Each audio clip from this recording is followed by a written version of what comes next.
ప్రముఖ TV actress Mallika గారు అనారోగ్యం కారణంగా ఈరోజు ఉదయం 10:30 గంటలకు తుదిశ్వాస విడిచారు. మల్లిక గారు గత 20 రోజుల నుండి బెంగళూరులో ఒక ప్రైవేట్ హాస్పిటల్లో కోమాలో ఉన్నారని సమాచారం.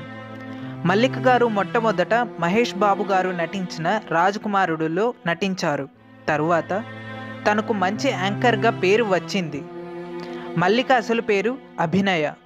ఈరోజు మృతదేహాన్ని హైదరాబాదుకు తీసుకువస్తారు మరియు అంత్యక్రియలు మంగళవారం అనగా రేపు చేస్తారని సమాచారం.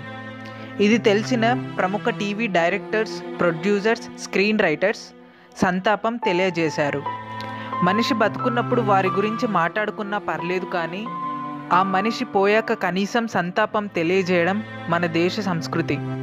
కాబట్టి అందరూ రిప్ అని మీ సంతాపాన్ని కామెంట్స్ రూపంలో తెలపండి. మల్లిక గారి ఆత్మ ఎక్కడున్నా శాంతించాలని కోరుకుందాం. ఈ విషయాన్ని అందరికీ తెలిసేలా షేర్ చేద్దాం.